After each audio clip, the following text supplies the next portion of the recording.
Okay, so welcome to the novice training session number 1 for the Spring's World Schools Debating League. My name is Andy Hume. I'm the convener of the competition. So some of you already received an email from me.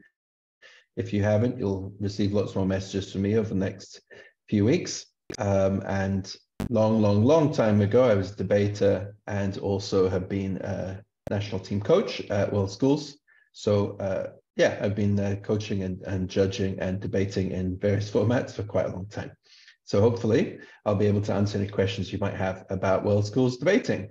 Okay, so in this introductory briefing, which we're going to try and keep brief as possible, we're going to cover basically 2 things. We're going to talk about how the tournament works, how WSDL works, and this will also be useful for those of you who've never done any online competition before, because World Schools Debating League is different from online competitions in many ways, but it's also obviously got plenty of similarities. So I'll do my best to explain to you those parts of how the tournament works, which will be useful for all the online tournaments you might do, and which parts are unique to WSDL. So if you've done some debate before, but haven't yet taken part in WSDL, and this will be useful to you. Then the second part, we're going to look at some of the basics of World Schools debating. Okay, we're not going to go into anything in too much depth, but we're just going to cover some of the basics so that you all know what to do. Come Wednesday, we have our first round, and you won't be too surprised. We have 2 more novice sessions coming up, same time next Sunday and the Sunday afterwards, which are going to be taken by some of our chief adjudicators. So next Sunday's session is going to be led by the world debating champion, David Africa from the Philippines. We're very excited about that. So if you want a little bit more detail on how to improve your debating, then sessions 2 and session 3 will be particularly useful. So this one is really just to go over some of the basics so you're not too surprised by anything that happens, hopefully on Wednesday. And then we'll finish off just with a couple of tips. And I strongly encourage you to ask questions. For those of you who are watching this live, you can do that in the chat.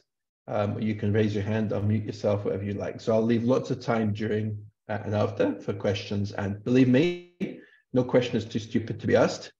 Okay, it's much better you ask a question now rather than wonder what the answer is halfway through prep time Wednesday. Okay.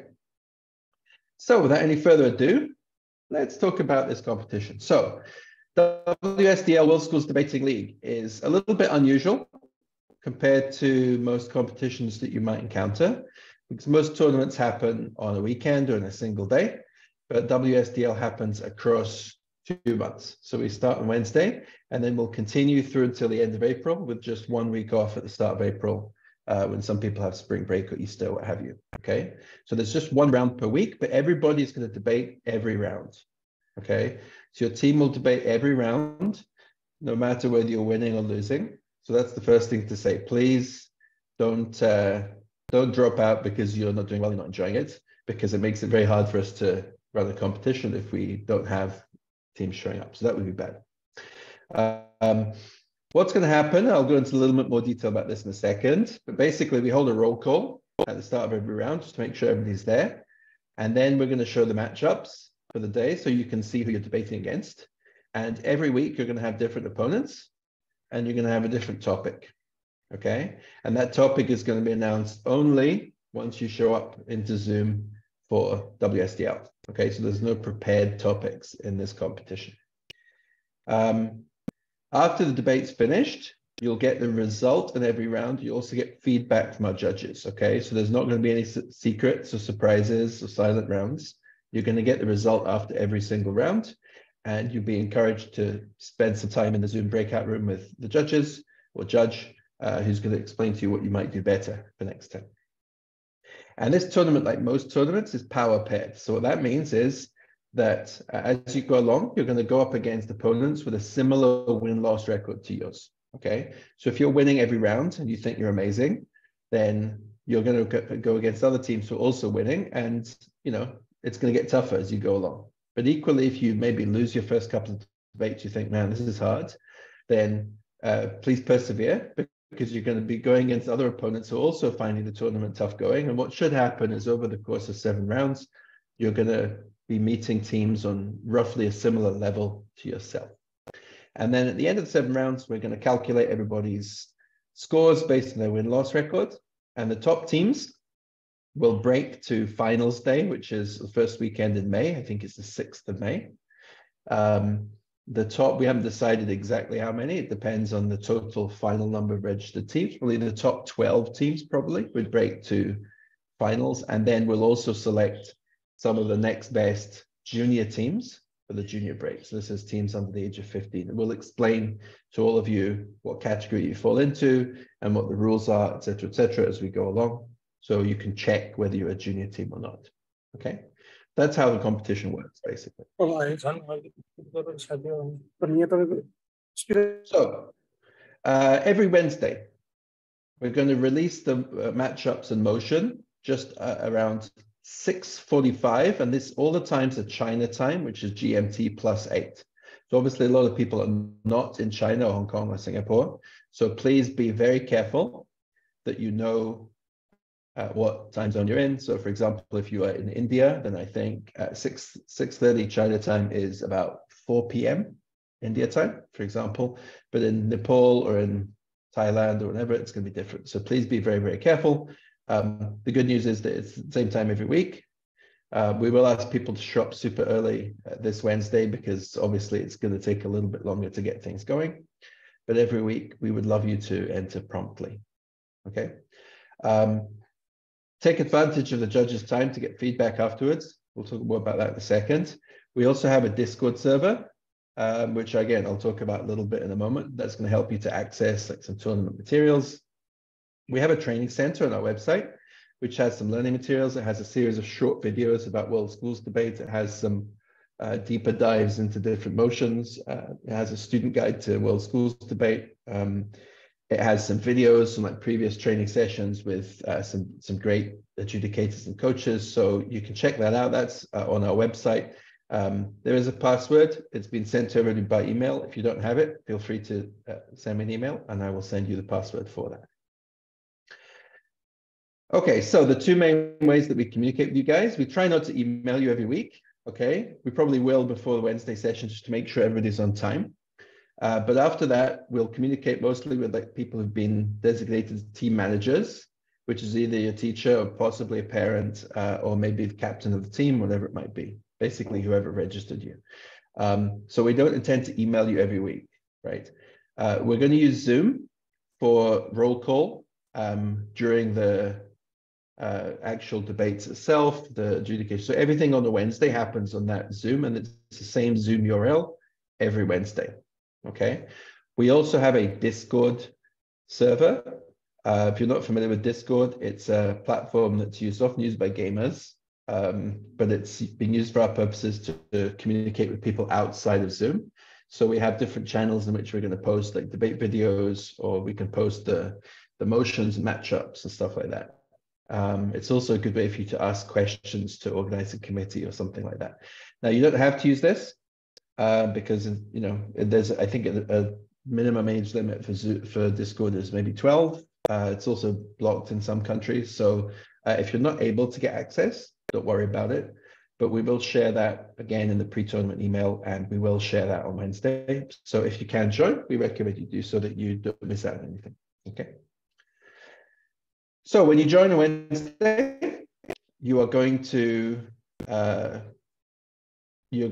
rename yourself in order that we can identify you. So please, on your Zoom box, you can go to rename, and then you can rename yourself. And we ask you just to put your name or your school or D for debater, something like that. Okay. The reason for that is because we don't want random people showing up. Okay, so we don't want anybody who's not related to the tournament. Okay, so please identify yourself with your team name or your name or something, just so that we know who you are. Okay, it'll also help us if you get, let's say, kicked out of Zoom and you rejoin the main meeting halfway through the debate. If I can see your team name, then I can very quickly move you to the room that you're debating in, even before you have the chance to ask me. Okay, so that would be quite helpful to us. Once everybody's here and we've done the roll call of all the teams, then we're going to post matchups, okay? And this is just an excerpt of like 5 different rooms. We have about 30 something teams taking place this semester in World Schools Debating League, I think about 34 at the moment. So obviously it's going to be like a whole screen of matchups. And there's 4 very important pieces of information on this screen. So on the left, you're going to see the room that you're going to be debating in. So we have one big Zoom meeting, but then we have breakout rooms to debate in, and each breakout room is numbered 1 through 20, or whatever it might be. Okay, so you're gonna have your room, and then the left-hand team is the government team, and the right-hand team is the opposition team. Okay, and obviously at the top of the column you'll see government and opposition. And then on the right-hand side, you may see the name or names of the judges. Okay, sometimes we will show you these at the beginning. Sometimes we'll still allocate the judges after you guys have started prepping. Okay. I recommend that you take a picture of the screen whenever it comes up on a Wednesday. You can access it in other ways. You can see a copy on Discord, and you will also be able to see it on our tab program. But it's easiest just to take a screenshot, okay? Because every week somebody will ask me, can you remind me what room I'm in? And I will show you, but I'll be very grumpy while I do it. So please take a screenshot so that you can see it very easily, okay?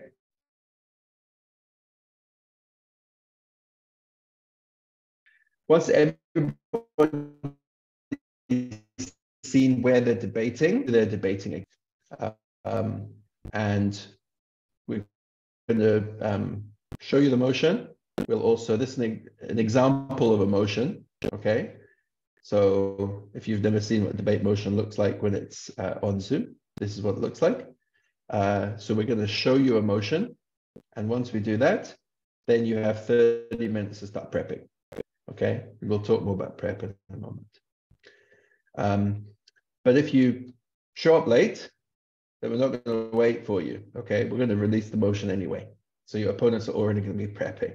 So please do come on time, because otherwise you just have less prep time than your opponents. Okay, we will show the motions in the Discord channel as well, and you can take a picture, and indeed I recommend that you do so. Okay, so again, you can refer to that during prep time as much as you want. Any questions about matchups and motions so far? Anybody have any questions? So like, this is an example of a debate motion, quite topical because the Oscars are coming up in a few days' time. Okay, so once you've got the motion, then it's prep time. You have 30 minutes to prep in this competition. Okay, in some other competitions you might have less. In some competitions you might have more. Okay, it just all depends. Like in the actual World Schools Championships, you have an hour to prepare for debates, but we don't have that luxury. Okay, so we're going to open up breakout rooms, and each team has a room to prepare in if they wish to, right? Now, you don't need to use the Zoom rooms that we give you to prepare if you don't want to. Some people prepare using another platform, and a lot of teams are actually sitting together in the same classroom. But when online debating started 2 or 3 years ago, people were often always in their homes and not able to actually congregate together. So how you prepare is up to you. But if you want to prepare in Zoom, then you can do so. Okay, you have a room for government and a room for opposition. But, and this is really important, you're only allowed to prepare as a team. Okay, so your use of the internet should be only for communicating with each other if you have to, or to ask us a question if you think you need to. You're not allowed to use internet to research. You're not allowed to use internet to ask your coach for help. Okay, so if you're a coach or a teacher and your student says, "Oh, please help me, what does this mean?" Please don't help them, okay? It's not fair. So you're only allowed to prepare with your teammates. If you have more than 3 people in your team, some people have 5, 6, even 7 people on a team, you can all prepare together. That's totally fine. You might think that people with 7 team members have an advantage in prep time. Believe me, they don't, because 7 people arguing with each other for 30 minutes is much worse than 3 people. So however many people in your team, that's how many people can prepare together. Then during the debate, I'm not going to get into a huge amount of detail about this now, but one thing to bear in mind is you should keep time. You have 8 minutes for your speeches. Some of you, if you're novices, may struggle to speak for a whole 8 minutes. That's fine.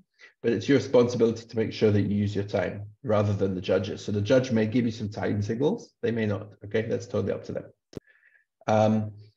Speakers often also indicate their point of information preference. We'll talk about POIs in a few moments when we get onto the second part of this. But points of information are questions that are asked to people. I had a question, which is how can 7 people debate? The answer is 7 people don't debate, 3 people debate, okay? But there are up to 7 people in the squad, because in world schools, you can like have different debaters debating in different rounds, okay? So in the same way, in World Schools Debating League, you might have debater A, B, and C debating this Wednesday, but then debaters D, E, and F will debate in round 2 the following Wednesday, okay? So in any given debate, only 3 people debate, but we do allow other people to take part in that prep if they want to. Like I said, I wouldn't particularly recommend it, but you are allowed to if you want to, okay? So speakers will often indicate, can you please ask points by writing them in the chat or by writing POI in the chat? And other speakers may prefer to have verbal points. In other words, like somebody will raise their hand or they'll unmute themselves and say POI, okay? The crucial thing is keep your camera off when you're not talking and keep your camera on when you are talking if you can, okay? Some people have difficulties with their video, but generally speaking, as long as your video works, you should use it. It's very difficult, off-putting to debate or judge somebody if it's just a black square, right? So do your best to turn your camera on if you can. If you have any tech problems, please ask us, okay? The most common tech problem is just getting kicked out of Zoom, in which case you'll arrive back in the main hall and you should be like automatically assigned to go back to your breakout room. So it's not a big deal, it happens all the time. If for some reason you have a real big tech problem, then you can ask us in Discord, ask.com or something like that if you can't get back into Zoom, and we'll do our best to help you, okay?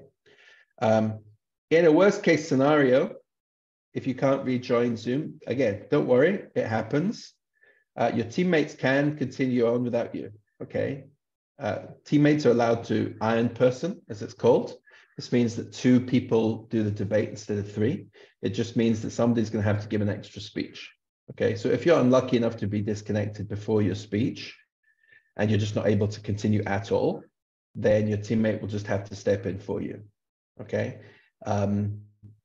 It doesn't happen too often, but it does happen. Like I said, it's just part of online debating, so don't get too hung up about it. People will wait for you if it's the middle of your speech. It'll give you a couple of minutes to reconnect, and then you can get started again. If the judge is disconnected, okay, then this is quite important, right? If you're in the middle of your speech, the judge is disconnected, you may not notice, all right? I suggest that debaters tell the person who's speaking, hey, the judge has disappeared, right? Because the judge will obviously rejoin, but they're not going to hear stuff that you say while they're not in the room. So as soon as you notice the judge is gone, somebody should alert the person who's speaking, if it's in the middle of a speech, and give the judge a little bit of time to reconnect, okay? And in most of these rounds, we're going to have solo judges. So obviously you need to wait for them to reconnect before you can continue debating. And then after the debate, so stay in the breakout room. You probably have time to get a quick cup of tea or a bathroom break. The judge is going to mute themselves and then consider their verdict for a few minutes. If there's more than one judge, they'll go to another breakout room and they'll discuss it together. And then after the deliberation, they're going to come back or they're going to unmute themselves, and they're going to do 2 things. They're going to give you the result of the debate, so who won, and then they're going to give you some reasons why it happened, okay? And if you want to ask them for additional feedback after they've given you the reasons for the decision, you're very welcome to do that. Please make sure that your questions are polite and respectful. So even if you don't agree with the decision, even if you think the judge was terrible, the fact remains the judge has been assigned to judge you because they've judged in many, many tournaments and have a lot of experience. So that doesn't mean that judges are always right, but it does mean that you could always learn something, even for a judgment you consider to be kind of tough and unfair in you, because there's always something you could have done that would have made you more likely to win the debate. So please do listen to the judge. If you need to leave by a particular time, then you can just let the judge know, look, I have to leave, but you can continue to give feedback to my teammates or something like that. We aim to finish all feedback by 9 p.m. China time, which is 10 p.m. in Korea and Japan. That's obviously quite late for some people. So if you need to leave, that's fine. I mean, often feedback for some rooms will continue like 5, 10, even quarter past that time. But once your feedback is complete, you're free to leave, right? You don't need to stick around once you've got all you can get out of that debate, okay? Last couple of things about how the tournament works. One is complaints, all right? Hopefully there'll be no complaints. We do have something called an equity policy, right? You can find this in the materials that we link to in a welcome email. We'll send it out again before the first round. But basically, we expect everybody to treat everybody else fairly, okay? So not making negative comments based on people's characteristics, not doing ad hominem debating, like insulting other people or being rude to them. This is all hopefully common sense, but just be aware that we want this to be a fun, supportive tournament. We don't want it to be something that should be unpleasant, okay? So if you feel that somebody's treated you unfairly, let us know. There's an Ask Equity channel in Discord. That's a public channel, so people can see when you're asking, but you can send us a direct message. You can, you should feel free to do that, and we'll investigate. Where appropriate, we'll take action. We're not going to change the result of a debate just because you feel you were somebody said something rude to you, but we will take action if necessary. And in the past, the most extreme form of taking action is to remove somebody from the competition, which we hopefully won't have to do. So please just be nice to each other, and please also be aware this is a student competition. Obviously, we have adults involved as judges and as coaches and observers.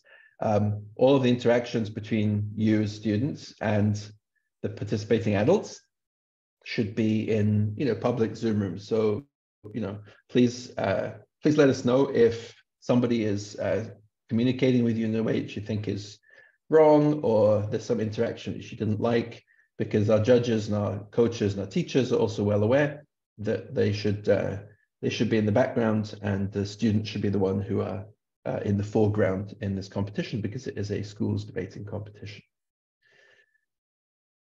Okay, lastly, after the match day, so after Wednesday is finished, we're going to update the Discord server with 3 things. First of all, we're going to have a post-round analysis video from one of our chief adjudicators, okay? So this will be basically the CA or myself or somebody else giving a rundown of what the motion was all about, how they might have tackled it. Okay, we've also got some friends in the Harvard College debate team who will be contributing some analysis videos for us. Okay. Secondly, we'll put up some suggested reading, which might help you contextualize the previous topic. Both of these are completely optional. You don't have to spend your Thursday afternoon reading this if you don't want to, but definitely the sort of topics that we do come up again and again. So it'd be super helpful for you to watch the video at the very least. It's only about 15 minutes long, and it'll give you some ideas about how a really distinguished debater might have approached this. And in the past, we've had analysis videos from our chief adjudicators, from world champion debaters, from national team coaches, and so on. You'll also be able to look at the tab. You'll be able to see your standings in the league. You won't be able to see exactly where your standings are, because we're not going to publish the speaker points of every team during the competition. So you'll just see if you're tied with other teams on a certain number of wins, but it will give you an idea of how you're doing. Okay, and if you're not doing so well, you'll be able to console yourself with seeing that there are other people who aren't doing that well either. And you've got 7 rounds to try and turn things around. Okay, so we definitely encourage you to take the most of those resources to get the most out of World Schools Debating League. This is a competition, but it's also a learning opportunity, and the idea is that you guys will be able to improve your debating as you go along. So that's how the tournament works, okay? In the second part of this presentation, we're going to look at the actual business of debating World Schools format, how it works. But before we get on to WSDC style debate, are there any questions about the tournament itself? If anyone has any questions, I had a question in the chat about how to get Discord details. Once again, I'm going to email everybody, probably on either Tuesday night or Wednesday morning. I'm going to email everybody to remind you of the start time. I'm also going to send out, again, the details for Zoom, for Discord, and anything else that you might need. So, any questions about how the tournament works before we get on to debate format? Okay, if you have any questions, obviously, feel free to ask, save them for the end, okay, or type them in the chat. All right, so the second half of this presentation is about how World Schools Debating works, right? First of all, we call it World Schools Debating because it's the format of debate that's used in the World Schools Debating Championships, which is the premier tournament in schools debating, and obviously in this World Schools Debating League, okay? But in general, debating is a game of persuasion. So your job is to persuade a judge or listener that your team should win and that your team has the best points, right? And how do you persuade somebody? You use arguments and rebuttal. So in other words, you explain and reason why something is true, backed up hopefully with some logic, maybe some examples, or you explain why the other team's points are not true.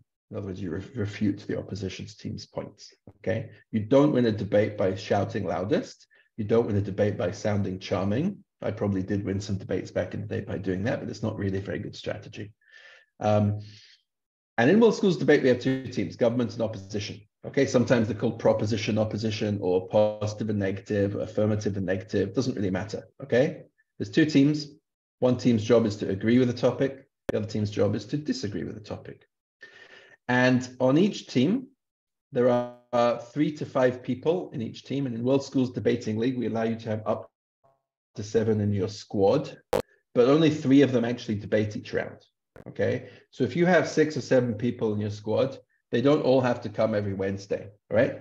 If they do, that's great. I would encourage them to observe the debates and maybe give you their feedback afterwards. I wouldn't even recommend that you have 7 people in the same Zoom room prepping because it does get pretty crazy and chaotic. The main focus every Wednesday is going to be the 3 people who've been chosen to debate that week. And if you don't have a coach, and you're not sure how to decide, you can just like rotate every week, different people, or you can put in the strongest person, let's say, as the captain, and then there's different people debating around them, or whatever it might happen to be, okay? I'll get on to topic areas, the preparation in a minute, because I had a question about that, okay? When we get on to preparation.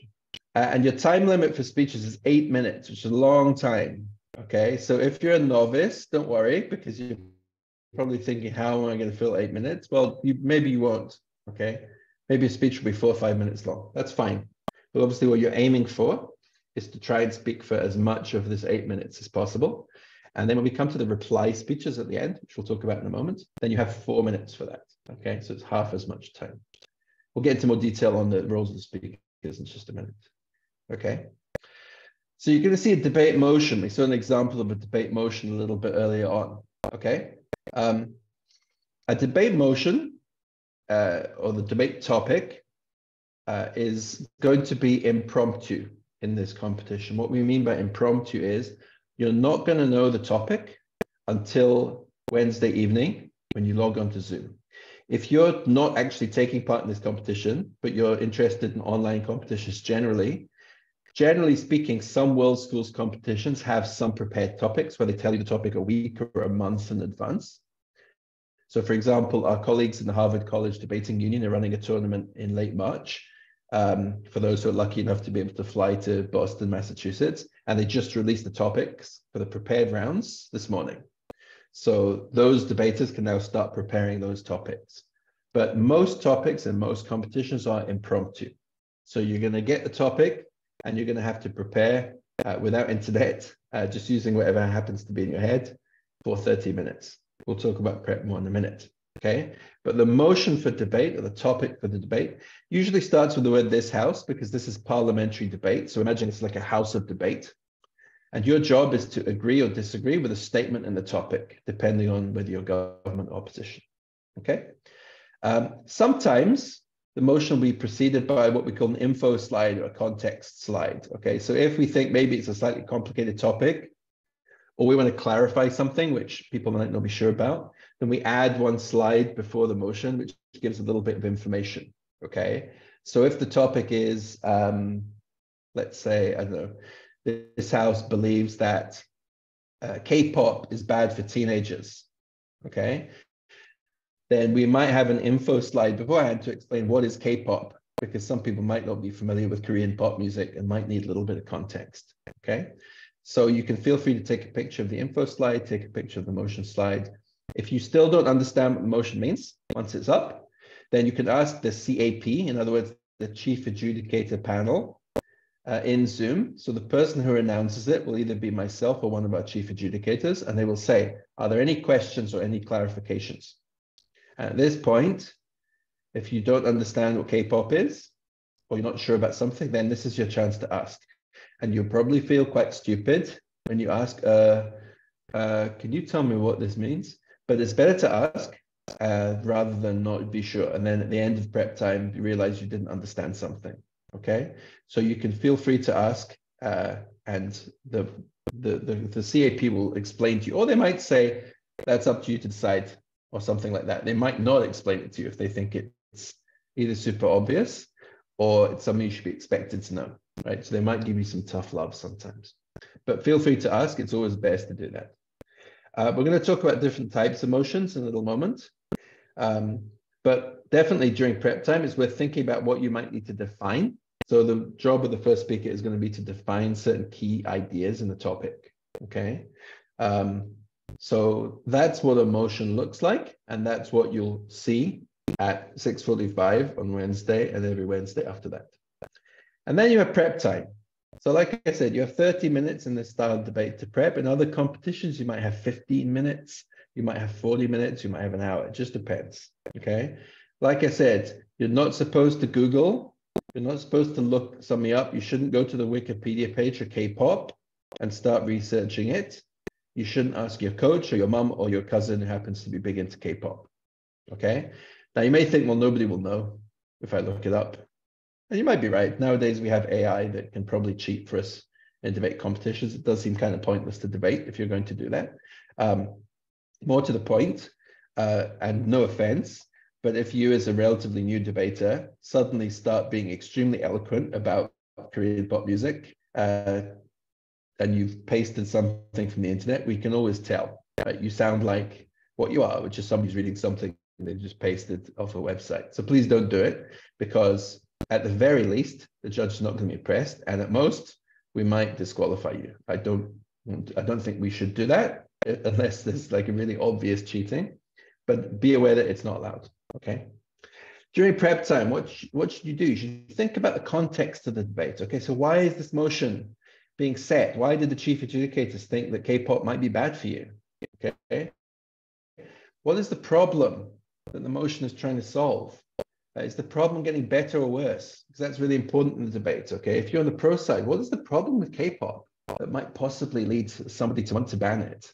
Or on the opposition side, what's good about K-pop? You know, what's positive about it, or something that makes it really interesting and valuable, okay? Think about the main points that you're going to use to explain your case to the judge, okay? Think about what you need to prove to win the debate. So if you're saying we should ban K-pop for teenagers, then you need to prove there's something really bad or harmful about Korean pop music that makes it so bad that we need to actually take action to stop teenagers from getting their hands on this evil material, okay? You might also need to think about anything we need to define in this topic. So K-pop might be defined in an info slide for you. If that's the case, then you don't need to define it. But if we haven't given you an info slide and you need to define your terms, then it's probably a good idea to define that K-pop means Korean pop, just in case the opposition thought it meant Kazakhstan pop or Kenya pop or something like that, okay? And one thing that's really useful when you're preparing in a debate is to try and think of the different groups or different people who might be affected by this motion, okay? Because that's often a really good way of actually helping you to generate arguments and generate ideas. So for example, if the motion is this house should abolish K-pop, another silly example, then obviously teenagers are affected by that because now they can't listen to Blackpink, but also K-pop singers are affected by that. All of these entertainment companies are going to go under. Now, maybe we don't care about that, but they're definitely affected by the motion in different ways, okay? If the motion was something like this house would ban teachers from going on strike, okay? So in my country, teachers are on strike at the moment. Who's affected by that? Well, obviously, teachers are affected because they're not being very well paid and they're going on strike. Students are affected because their education is disrupted, but perhaps in the longer run, their education will be better if their teachers are better paid and have better conditions. Parents are affected because when students aren't able to go to school, they have to stay home, which means that parents' lives are disrupted. If they have to go to work, they're not able to go to work. If their children are young, whatever it might be. And other people might be affected too. So think about some of the people who are affected. That might help you to come up with some reasons for or against the topic. Okay, but you've got 30 minutes to do all of that. It might seem like a long time. It is not a long time. And believe me, if at the end of prep time you're panicking, you go, oh my God, we're not ready, then don't worry, because even the very best debaters in the world have exactly the same reaction when they're told there's 2 minutes of prep time to go.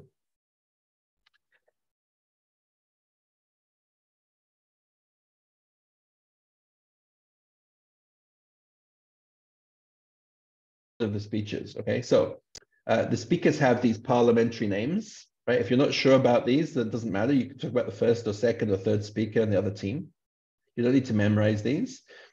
But once you've done a few World Schools debates, you're going to hear people refer to the Prime Minister, or they're going to talk about the DPM or the DLO or something like that. So don't get confused by these abbreviations. They're just the different names of the speeches, okay? So we have proposition side, Prime Minister, and the Leader of Opposition. We're going to explain the roles of these speakers in the next slide. Then we have the two deputy speakers, the second speaker on each side. Then we have the third speaker on each side, which we call the whip. I don't know why we call it the whip, but we do. And then we have a reply speech from each team, okay? And the reply speaker has to be either the first or the second speaker. So there's not 4 people on the team, but there are 4 speeches in the team. So even if you happen to have 4 people on your team, or 5 people or 6 people, only 3 people are taking part in the actual debate, okay? So what do these speakers do? Well, this is obviously very brief. In next Sunday's session, World Debating Champion is going to take you through the job of the first and second speaker. And then 2 weeks from now, one of our other chief adjudicators is either going to be the other world champion, Toby, or one of our other coaches is going to talk you through the third and fourth speaker in more detail, okay? Basically speaking, the job of the first speaker is to introduce their team's points, okay? So generally speaking, the first speaker is going to start by setting what we call the context of the debate, okay? In other words, what's this debate about? Why are we having it? What is Korean pop music? Why is it so popular? Where is it popular? Setting a bit of context or background of why this is an important issue and why we're debating it before we get into actually what it's all about, okay? The first speaker should also define any key terms.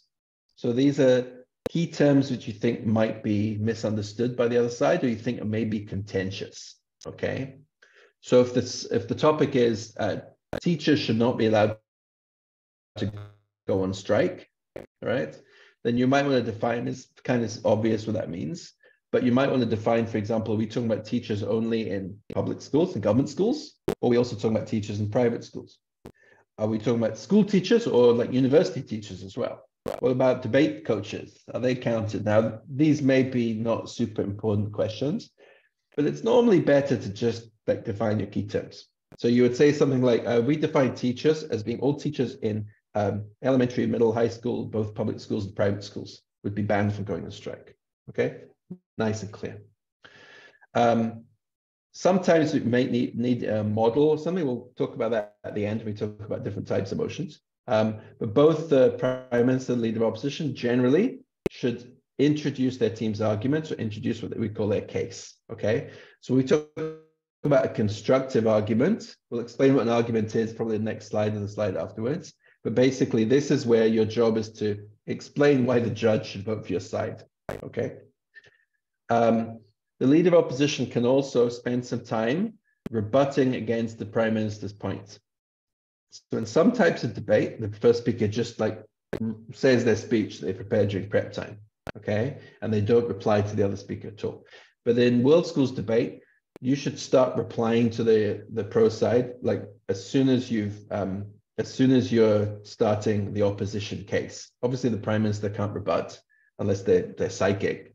But Leader of Opposition can say, okay, before I get onto my points, I want to rebut against the 3 arguments that the Prime Minister said in her speech, okay? So the leader of opposition could do both. Then we have the second speaker on each side, we call the deputy. So deputy prime minister, deputy leader of opposition. And basically their job is two things, or 2.5 things. Rebuttal of the previous speakers, so explain why their points are wrong, why their points are not that important.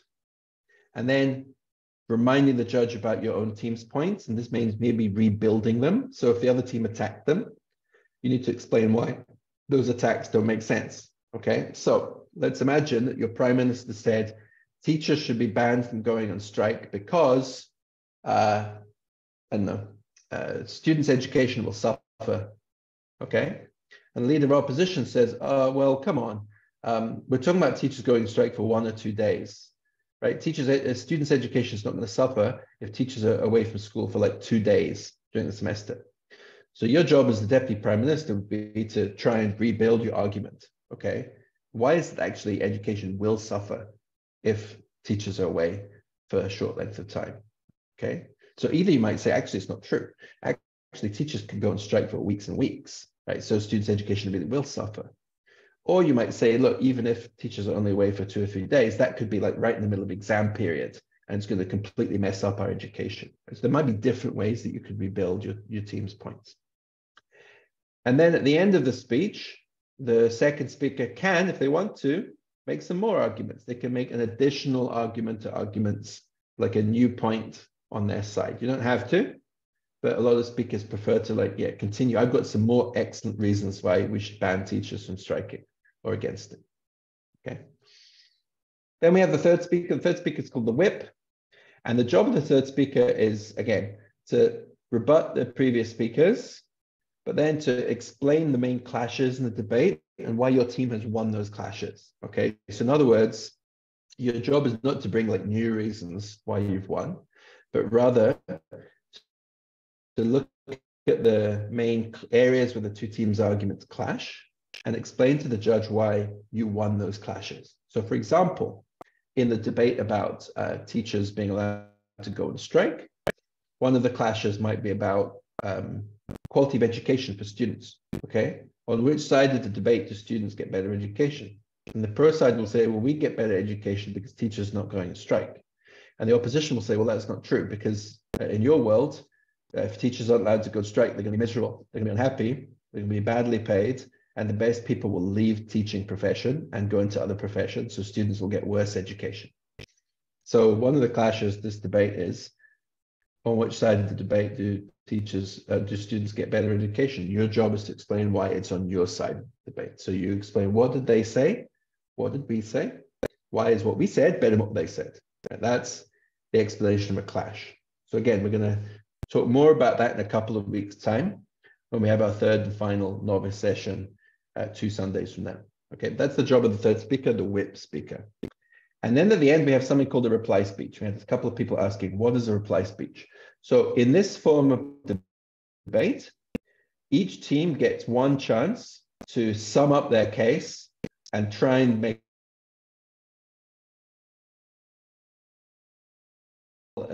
attempt to persuade the judge that you won it, okay? Stand up again to give a second speech. It's shorter than the other speeches, a maximum 4 minutes long, okay?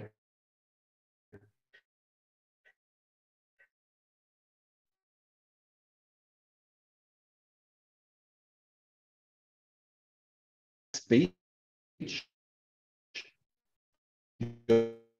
is going to be to try and we talk things about the importance of just about this. Let's go on this debate. That can be hard, right? If you actually, so it can be a little bit tough sometimes, but it's just like 4 minutes when you're there to try and persuade the judge one last time. Here is why all the key issues in the debate were won by our team, for most of them, at least, maybe not all of them. Okay, so it's like some people have called it a biased adjudication. So imagine that the judge says, "Oh man, sorry, I missed the last half hour of that debate. Can I have one speaker from each side just to sum up what happened, and then I'll decide."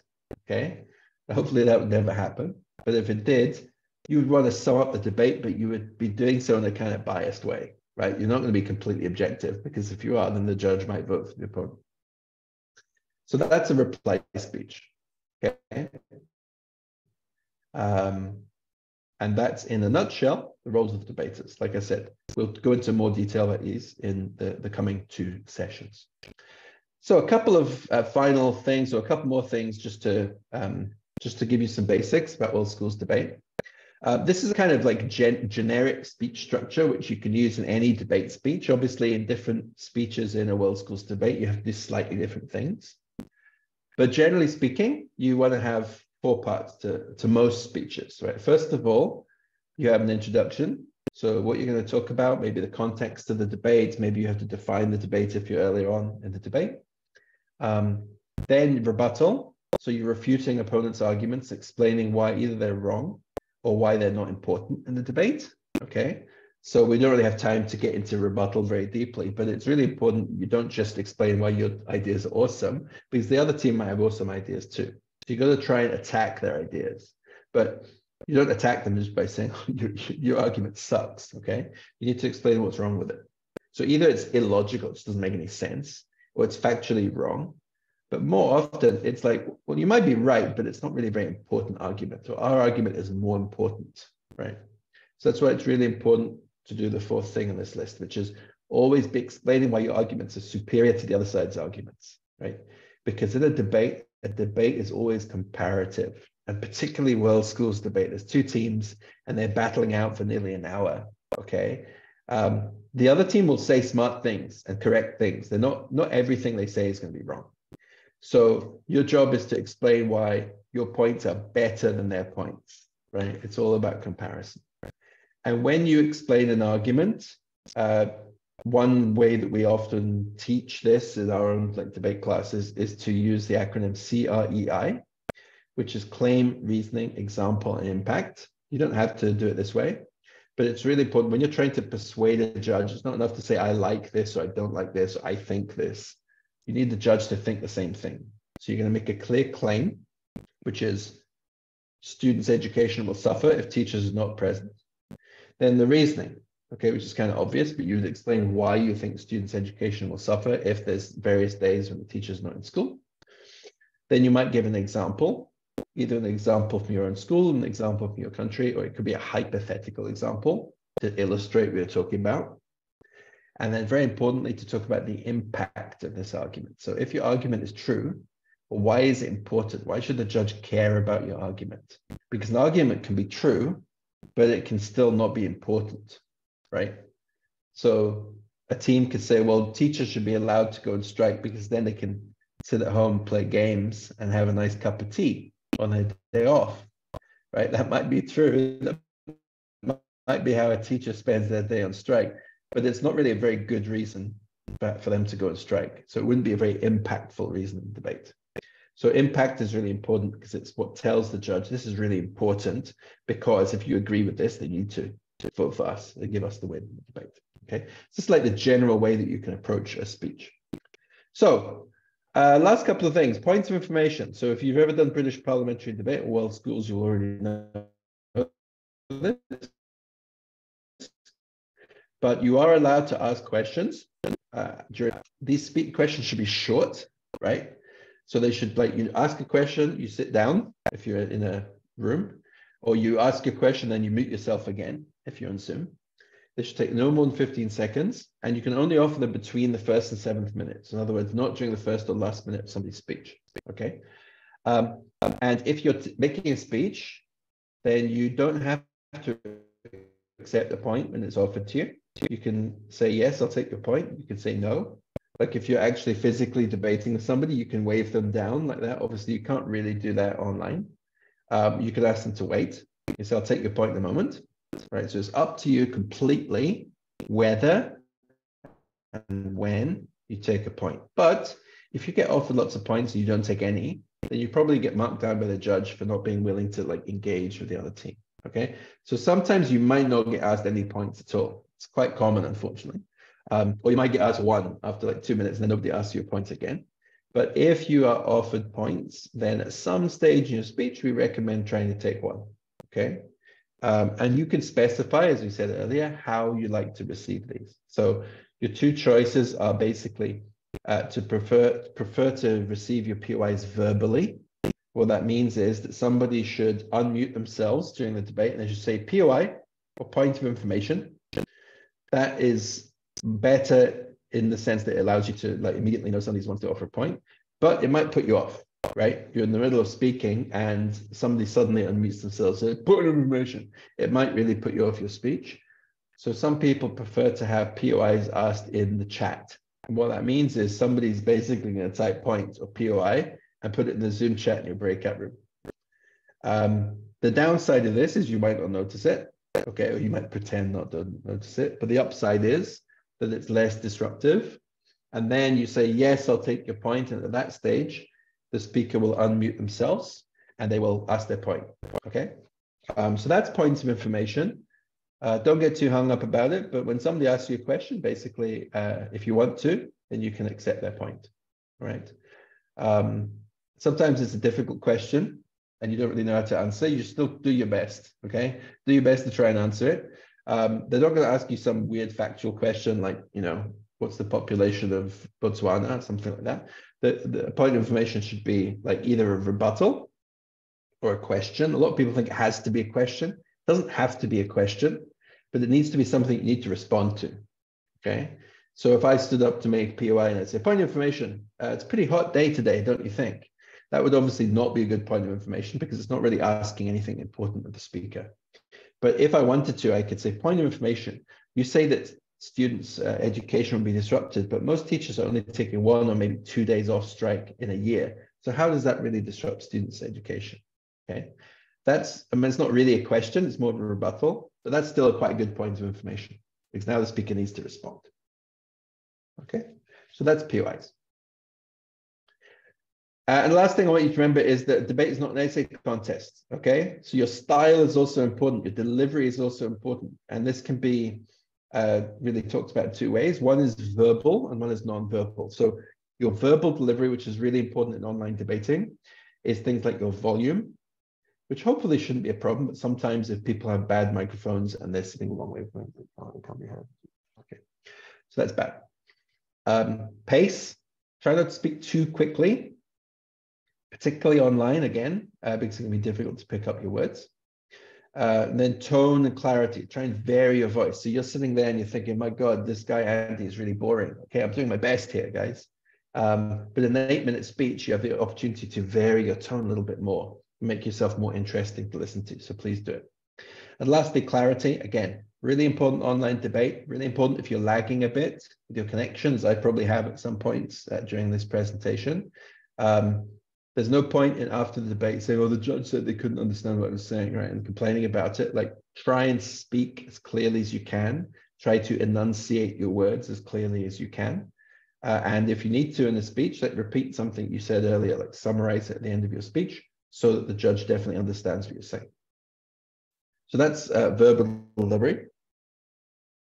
Non-verbal delivery, a little less important in online debate, but particularly we look at things like eye contact, right? So looking at the camera or somewhere near the camera is better than being like this, okay? Which is what we often see people like speaking like this. It's obviously not very good for your ability to be understood, okay?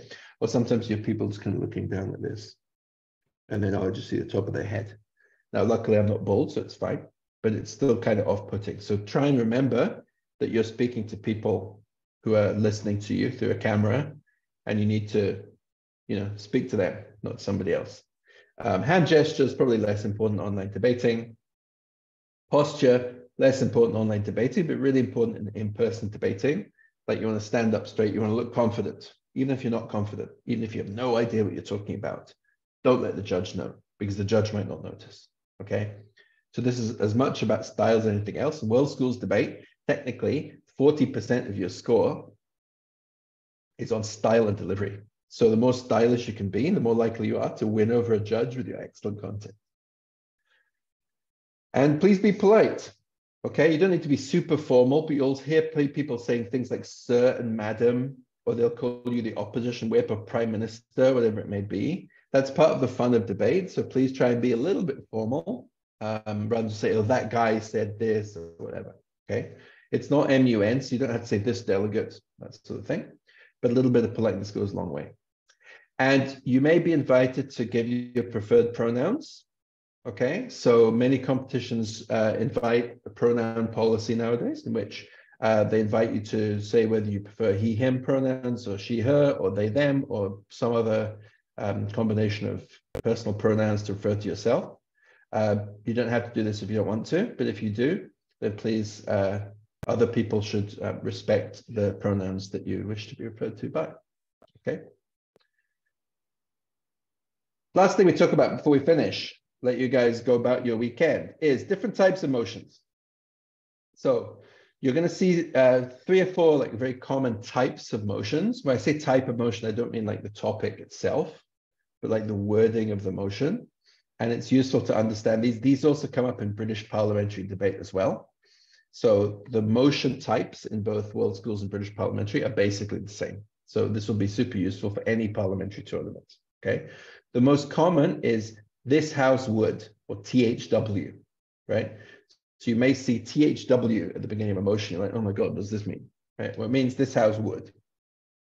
And would generally means it's a policy motion. In other words, we're saying this house would do something. Do you agree or not? Should we do it? Should we not do it? Okay. So the example is this house would ban zoos. So the government side are going to say, yes, we should. And the opposition are going to say, no, we shouldn't. Okay. Nice and simple. So in this policy motion, basically the 2 teams are arguing about this particular policy. We're imagining that this house of debate has the right to decide for the whole country or the whole Asia whether zoos will be allowed or not. Okay. So the question is, should we do this? Like, what would be the good things about banning zoos? What would be the bad things about banning zoos? Okay, obviously this is quite a simple example. This house would motions are often more complicated than this.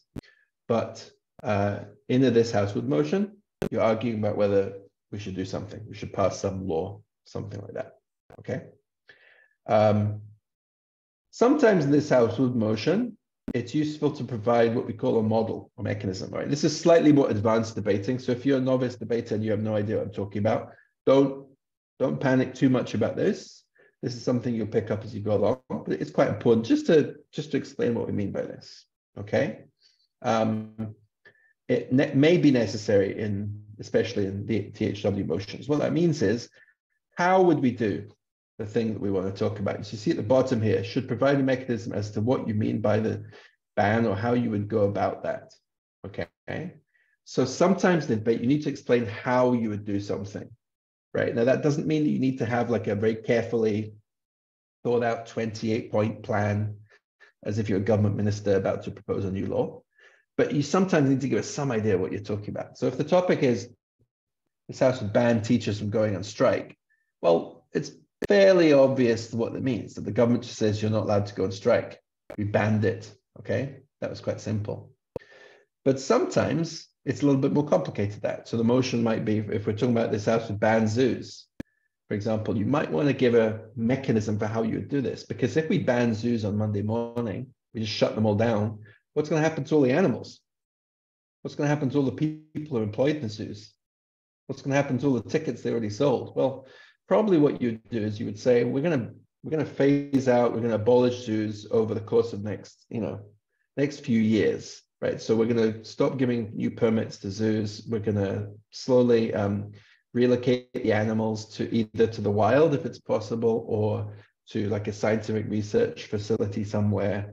But we're going to stop exhibiting them to the public. Okay, so that might be a mechanism for how you would ban zoos. So things to think about. You can take a screenshot of this. I'll send this presentation in Discord anyway, but you can take a screenshot of this if you want some ideas for how models work. Sometimes you need to specify who's going to do this. Again, if the motion is this house would ban zoos, it's kind of obvious the government will ban zoos. But sometimes it might be a little bit more complicated. The motion might be this house would invade North Korea, right? If that's the motion, then you might want to say, well, who's going to invade North Korea? Presumably it's not going to be you, like the middle school debater proposing the motion. Is it going to be the United Nations? Is it going to be the United States? Is it going to be South Korea? Is it going to be China? Is it going to be Belgium and Holland? Like who is going to actually do the invading? That would be useful to know, because the opposition needs to know this as well, so we can have a debate. Okay. Sometimes you might want to explain how we're going to do this. Okay, so are we going to, are we going to ban teachers from going on strike? What will happen if they try to go on strike anyway? We're going to fire them. We're going to send them to prison? Probably not. Okay, but sometimes like explaining how the government would actually get people to do something is important. And you might need to explain also where it's happening. So don't get too hung up on this. I know it looks complicated, sometimes it is. The simple way to remember it is if you're proposing a policy, like you're saying we should do something, then just ask yourself, is it super obvious what I mean when I say this, right? And if it is, that's fine. But if it's not, it's like, what do we mean by legalize this thing? Then you might want to just give a little bit more detail so that everybody understands exactly what you're proposing, okay? So I'll give one more example. If, let's say you went to your parents and said, so I think you should pay me to do housework. Okay, you should give me extra pocket money to do housework. Then your mum or your dad might say, okay, I might be persuadable. What exactly do you mean by that? And this is where you'd explain your model. So you would say, what I propose is this, that we agree a list of all the chores in the house need to be done. And I will agree to do certain ones of these chores.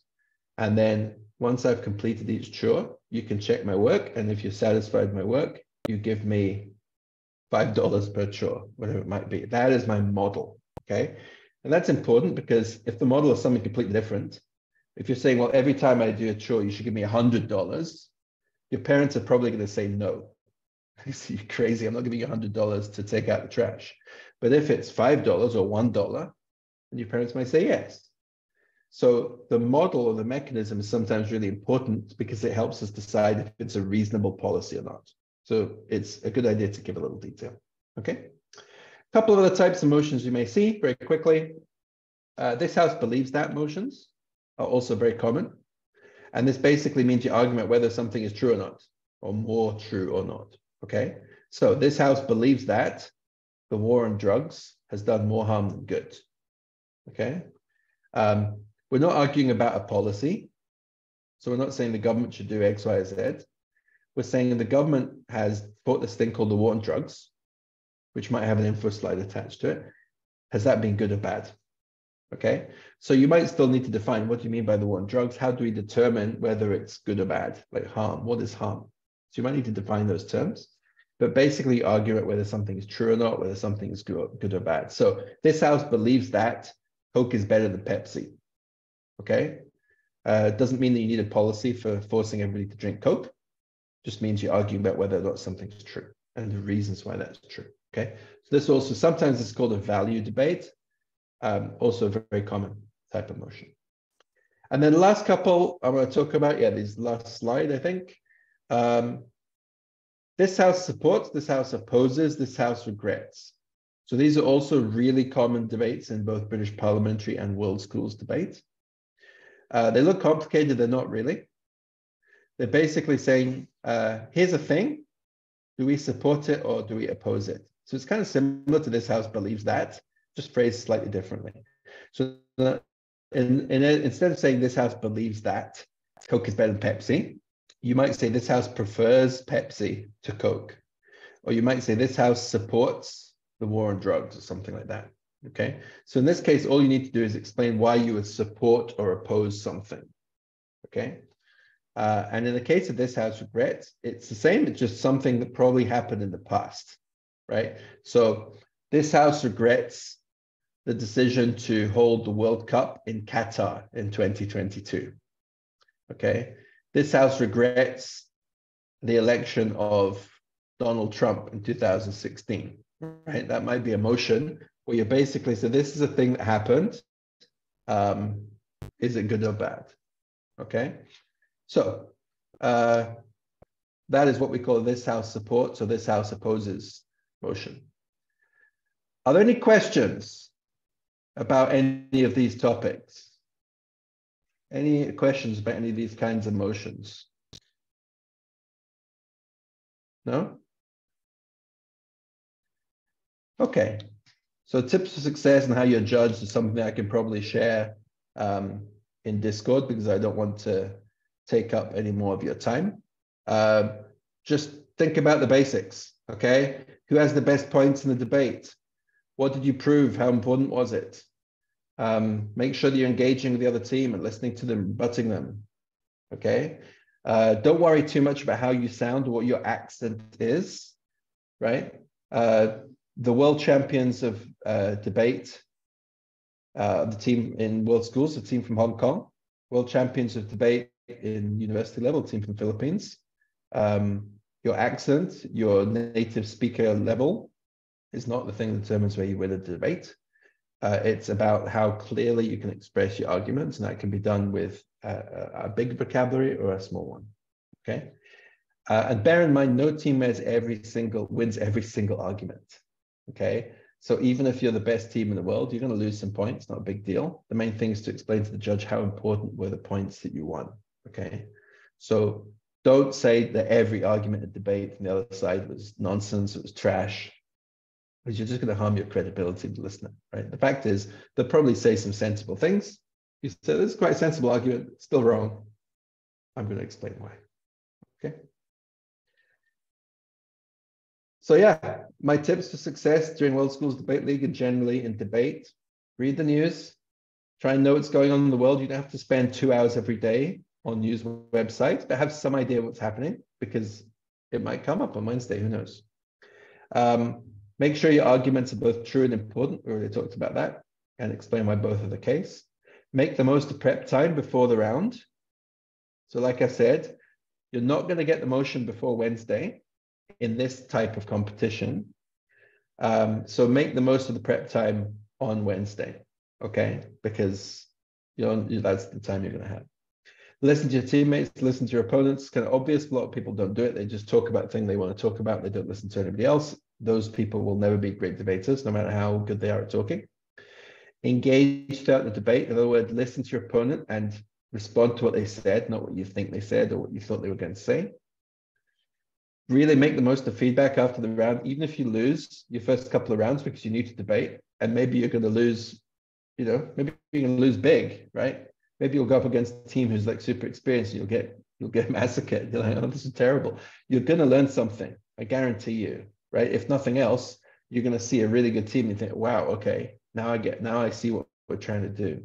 So you can always take something from every round, no matter whether it's really successful for you or whether it's really unsuccessful for you. So please listen to the judge, ask them, okay, what could we have done in this situation? Or what would be your advice for trying to tackle this kind of motion in the future?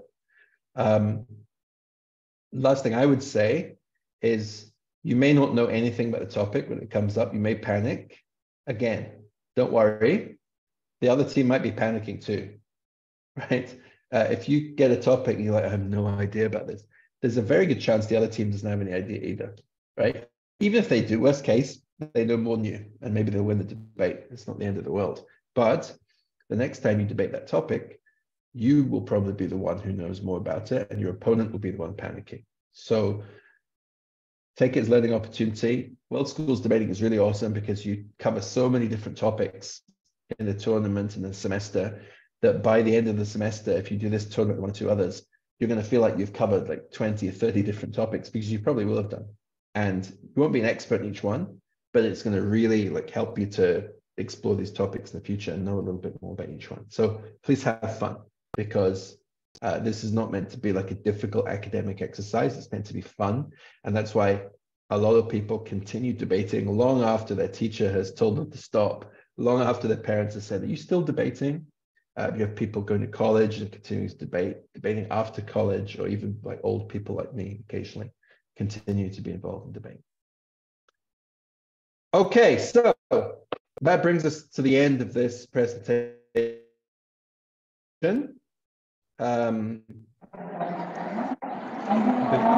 Before we finish, if you have any questions, I hear somebody answered. I'm not sure if you're asking a question or not. If you have any questions, now would be an awesome time to ask. And you can either ask in the chat, or you could unmute yourself and ask. I'm going to give everybody a minute or two to think of any questions they may have. If you do not have any questions, you're very free to go. Thank you all so much for coming. It was an awesome turnout. Really appreciate you being here. Looking forward to seeing you at 6:30 on Wednesday, and very excited to get started. So thanks all for coming, and bye-bye.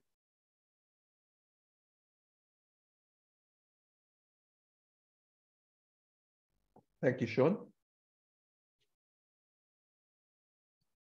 Any more questions? Now's your chance.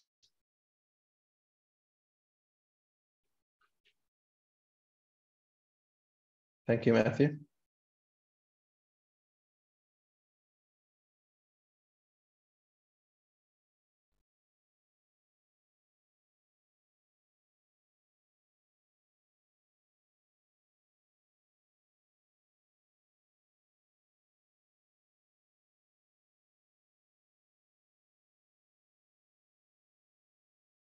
Okay. If we don't have any more questions, I'm going to close the meeting and look forward to seeing some of you on Wednesday.